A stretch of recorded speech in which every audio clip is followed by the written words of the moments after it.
Dubai میں ثاقب صاحب ذرا دیکھنے والوں کو بریفلی یہ بتا دیجئے کہ فل NOC کیا ہوتا ہے اور اس کو کیسے چیک کیا جا سکتا ہے؟ دیکھیں زیادہ تر جو ڈپارٹمنٹ ہے پاکستان کے جو اتھارٹیز ہوتی ہیں ہاؤسنگ کی، چاہے وہ پشاور کے لیے PD ہو، اسلام آباد کے لیے CDA یا RDA ہو، راولپنڈی اتھارٹی ڈیولپمنٹ اتھارٹی یا کیپٹل ڈیولپمنٹ اتھارٹی یا لاہور کے کیس میں LDA ہو، تو وہ اپنی ان کی ویب سائٹس ہیں جو کہ باقاعدہ اب ماشاءاللہ سے فون بھی آنسر کرتے ہیں، جواب بھی دیتے ہیں اگر آپ ان کو کوئی انکوائری کرتے ہیں. تو ان کی ویب سائٹ کے اوپر سوسائٹیوں کی 2 یا 3 کیٹیگریز ڈالی جاتی ہیں. غیر قانونی ہاؤسنگ سوسائٹی، آپ کو پہلے ہی پتا ہے، don't go any closer to them. اس کے بعد اپرووڈ سوسائٹی کے جن کے NOC ہو چکے ہیں ان کے اندر لسٹ ہیں. اب جو ان کے اندر لسٹ ہے پھر ان کے اندر ان کی ڈیٹیلز بھی دی گئی ہیں کہ اس سوسائٹی کا NOC کتنے کا ہے، کمرشل اس کے پاس کتنا ہے، ریزیڈینشل کتنا ہے. تو وہ جو فل NOC وہاں پہ ہوتا ہے وہ آپ کے لیے کم از کم گورنمنٹ کی طرف سے ایک آپ کو اجازت یا ایک طرح سے آپ کو اپروول دی جا رہی ہوتی ہے کہ ہاں اس سوسائٹی کو کام کرنے کی، پراپرٹی بیچنے کی اجازت ہے اور واقعی اس سوسائٹی کے پاس زمین موجود ہے، یہ آن گراؤنڈ اویلیبل پروجیکٹ ہے، کوئی ہوا پہ پروجیکٹ نہیں بیچ کے نکل رہا. ثاقب صاحب کی طرف چلتا ہوں. غلام حسین اعوان صاحب، آپ کی طرف میں آؤں گا. میں ہائی کمیشن کا جو کردار ہے مختلف ممالک میں اور بالخصوص برطانیہ میں ایسے جب معاملات یا مسائل ہو جاتے ہیں وہ کیا ہے اس پہ بھی میں آپ سے جانوں گا. لیکن ثاقب صاحب، اب ایک عام کنزیومر کا یا آپ انویسٹر کا سوال دیکھ لیں وہ یہ ہے یا اس کی اپروچ یہ ہے، یہاں پہ جب کبھی سوسائٹی لانچ ہوتی ہے تو اس کا ایک پری لانچ سیشن ہوتا ہے اور پری لانچ سیشن یہ ہوتا ہے کہ وہ ابھی رجسٹرڈ نہیں ہے، اس کے کریڈینشلز پورے نہیں ہیں، وہ پراپرلی اس کو NOC نہیں ملا، تو وہ اس کے جو ریٹس ہیں وہ رجسٹرڈ سوسائٹی کی نسبت تقریباً 50-60% کم ہوتے ہیں اور وہ لوگوں میں ایک چام ہوتا ہے. اچھا، کچھ تو جو لوگ ہیں جو بڑے اچھے بزنس مین ہیں وہ with the pace of time registered کروا لیتے ہیں اور ریٹس جمپ کر جاتے ہیں، لیکن یہ ریئر ہوتا ہے. ایسی صورتحال میں انویسٹر کس نقطے پہ جا کے دھوکہ کھاتا ہے؟ کیا وہ ریٹس کم دیکھ کے اس میں اٹریکٹ ہو جاتا ہے یا کوئی اور ریزنز ہیں یا پریزنٹیشن یا جو سٹینڈرڈز ان میچ سٹینڈرڈز کے دعوے کیے جاتے ہیں؟ مطلب دھوکہ ٹریپ کہاں پہ ہوتا ہے انویسٹر؟ دیکھیں، جب آپ کے اس پروگرام کی طرح جگہ جگہ پر یہ بات ہو رہی ہوتی ہے، مختلف لوگ پروگرام بھی کرتے ہیں، تو اس کا مطلب ہے اویئرنیس تو کافی حد تک لوگوں کو اب آ چکی ہے. اب وہ ٹائم جا چکا ہے جب آج سے 5-7 سال پہلے اوورسیز پاکستانیز ہم سے یہ پوچھتے تھے کہ what you mean by NOC. پھر ہم انہیں کہتے تھے جی جیسے یہاں پہ پلاننگ پرمیشن ہوتی ہے ایسے پاکستان میں NOC ہوتا ہے، نو آبجیکشن. اب یہاں کے لوگ سمجھتے ہیں کہ NOC کیا چیز ہے. لوگوں کا پاکستان آنا جانا لگا رہتا ہے. بہت چھوٹی پرسنٹیج ایسی ہے جو پاکستان نہیں جاتی 10-20 سال، ورنہ زیادہ تر لوگ اب UK سے تو ہم ہر 6 مہینے سال بعد جاتے ہیں. تو اب سب سے پہلی بات یہ کچھ تھوڑا سا الزام یا تھوڑی سی ذمہ داری میں سمجھتا ہوں کہ انویسٹرز پہ بھی آتی ہے جب وہ اگر وہ کسی چیز کی پری لانچ میں اٹریکٹ ہو جاتے ہیں. ان کو پتا ہوتا ہے کہ پری لانچ چیز جو آئی ہے اس میں ابھی NOC نہیں ہے اور NOC آئے گا تو یہ پرائسز جمپ کر جائیں گی جیسے ابھی آپ نے کہا. تو اس کا مطلب ہے وہ اس رسک میں انوالو ہو رہے ہوتے ہیں، وہ اس رسک کو دیکھ رہے ہوتے ہیں، سمجھ رہے ہوتے ہیں اور گڈ ول کے اوپر بعض اوقات غلطی کھا جاتے ہیں کہ جی فلاں گروپ ہے تو ان کا NOC آ ہی جانا ہے.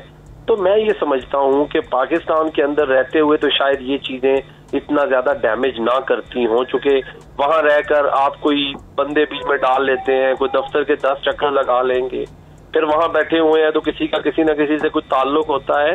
تو وہ لوگ وہاں کے سسٹم کو سمجھتے ہیں اور اکثر پری لانچ ایکٹیویٹیز میں بہت زیادہ بیفور NOC انوالو ہوتے ہیں، ٹریڈنگ کر رہے ہوتے ہیں، فائلیں اٹھا لی، فائلیں بیچ لی. میں اوورسیز پاکستانیوں کو آج آپ کے پروگرام کے توسط سے یہ ریکویسٹ کرنا چاہوں گا کہ آپ سب سے پہلے NOC ضرور مانگے، فل NOC ضرور مانگے. اگر کوئی میرے جیسا بندہ کوئی بھی ہو ریئلٹر، وہ اگر آپ کو یہ کہتا ہے کہ بس جی یہ NOC ابھی ویب سائٹ پہ چڑھنے والا ہے، اس کی بات پہ ٹرسٹ نہ کریں. اس ادارے کو آپ RDA کو، LDA کو، CDA کو ایک ای میل کریں، ایک فون کریں، ان سے اس کا اپڈیٹ لے لیں. نمبر 2. نمبر 3، اب پاکستان آتے جاتے ہیں، جب آپ لاکھوں کی انویسٹمنٹ کر رہے ہیں 500-700 کے ٹکٹ کی پرواہ نہ کریں. آپ پاکستان 2 ماہ بعد 4 ماہ بعد جا رہے ہیں، اب اس کو اچھا یار میں 5 لاکھ 10 لاکھ مہنگا لے لوں گا، I am planning to visit Pakistan next month. جب میں آؤں گا تو میں آ کر آپ کی پراپرٹی دیکھوں گا.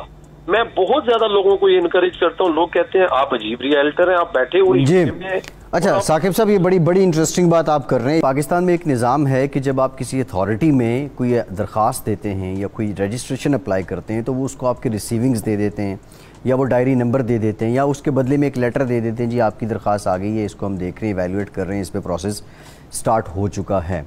اور اس کو آپ لیٹر آف پرمیشن کہہ لیں، لیٹر آف پرچیز کہہ لیں، لیٹر آف پوزیشن کہہ لیں یا پریلیمنری پرمیشن کہہ لیں. بہرحال یہ مختلف جو ٹیکنیکس یا ٹرمز ہیں ثاقب صاحب جو استعمال کی جاتی ہیں، مجھے اس بات کا اندازہ ہے کہ جب آپ درخواست دیتے ہیں تو لازمی نہیں کہ آپ کی درخواست منظور ہو جائے اور آپ کو NOC رجسٹریشن مل بھی جائے، لیکن کیا برطانیہ میں بھی اس نام پہ اور اس طرح کی اصطلاحیں استعمال کر کے لوگوں کو گریب کیا جاتا ہے؟ دیکھیں، نہ صرف یہ کہ دنیا میں پاکستان میں بھی اجازت نہیں ہوتی اس چیز کی.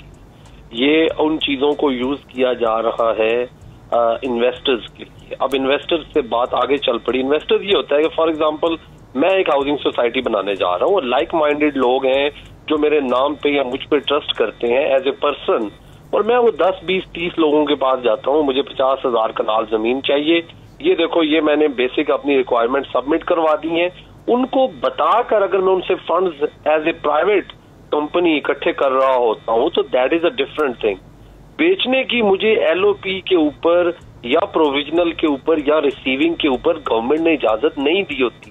لیکن پرائیویٹلی دیکھیں نا، جس طرح سے میں ایک دکان بنانے کے لیے یا میں اپنی فرض کریں کوئی اپنا آفس بنانے کے لیے، کوئی اور بزنس بنانے کے لیے اگر میں اپنے دوستوں سے پیسے مانگ سکتا ہوں، سملرلی مجھے اس بزنس میں بھی پیسے اکٹھے کرنے کی اجازت ہوتی ہے. بٹ اس کا یہ مطلب نہیں کہ میں یونٹس کی شکلوں میں، پلاٹس کی شکلوں میں، اپارٹمنٹس کی شکلوں میں یا کمرشل پلاٹوں کی شکلوں میں اس کو بیچنا شروع کر دوں.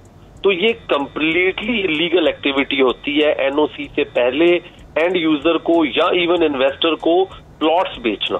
آپ میری بات سمجھ رہے ہیں؟ تو اوورسیز پاکستانیوں کو پھر وہی بات دوبارہ دہرانی پڑے گی کہ انہیں سمجھنا پڑے گا کہ وہ اس ریٹرن کو دیکھ کر جو کہ اتنا زیادہ بتایا جا رہا ہوتا ہے کہ جی ابھی NOC آیا نہیں ہے اور ابھی یہ چیز آپ کو 20 لاکھ کی مل رہی ہے، NOC کے اوپر ہم اس کو 40 کا لانچ کریں گے. تو جو کر بھی رہے ہیں نا وہ باقاعدہ لوگوں کو بتا کر کرتے ہیں اور غلط کرتے ہیں. لیکن ایٹ دا سیم ٹائم لینے والے لوگوں کو بھی غلطی نہیں کرنی چاہیے. ان کے پاس باقی 10 آپشنز وہیں پر NOC والے موجود ہیں. اور ایک اور چیز ان کو یہ سمجھنا پڑے گا اوورسیز پاکستانیوں کو کہ اگر وہ چیز اپروو نہ ہوئی تو پیسے تو چلے ان کے پھنسیں گے ہی. اگر وہ جگہ لے رہے ہیں، جو پلاٹ لے رہے ہیں اپنا ڈریم ہاؤس بنانے کا، اپنا وہاں پہ کل کو گھر بنانے کا خواب دیکھ رہے ہیں، تو جب تک NOC نہیں ہونا وہاں پہ گھر نہیں بن پانا. اس کا مطلب یہ ہے کہ ہو سکتا ہے ان کا وہی پلان 8-10 سال ڈیلے ہو جائے اور وہی کنسٹرکشن کاسٹ ان کی کہاں سے کہاں چلی جائے.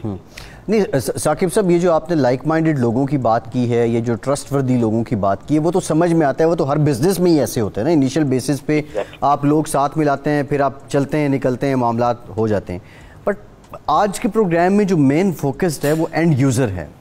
میں یہ چاہ رہا ہوں کہ جو زیادہ تر معاملات خراب ہوتے ہیں وہ اینڈ یوزر کے ساتھ ہوتے ہیں. انویسٹر تو اس کو پتہ ہوتا ہے، وہ ساری جمع تفریق کر لیتا ہے اپنا پیسہ لگانے سے پہلے، ورسٹ کم ورسٹ کیا ہوگا اور بیسٹ کم بیسٹ کیا ہوگا، وہ تو خیر ایک علیحدہ سین ہے. بہرحال اینڈ یوزر زیادہ متاثر ہوتا ہے. اور یہ جو NOC کی بات ہو رہی ہے، فل NOC سے مراد یہ ہے جو ثاقب صاحب نے طریقہ بتایا کہ متعلقہ اتھارٹی کی سائٹ پہ جائیں. لیکن اگر کوئی آپ کو خالی انوائرمنٹ کا NOC دکھا دیتا ہے یا ایویشن کا یا بلڈنگ کنٹرول کا، تو اس پہ بھی یقین نہیں کرتے. آج کے پروگرام کا ٹائم ختم ہو گیا ہے. بڑی اچھی ڈسکشن رہی. غلام حسین عوان صاحب آپ کا شکریہ، ثاقب رفیق صاحب آپ کا شکریہ، زبیر عوان صاحب آپ کا شکریہ. فیصل عباسی کو اجازت دیجیے.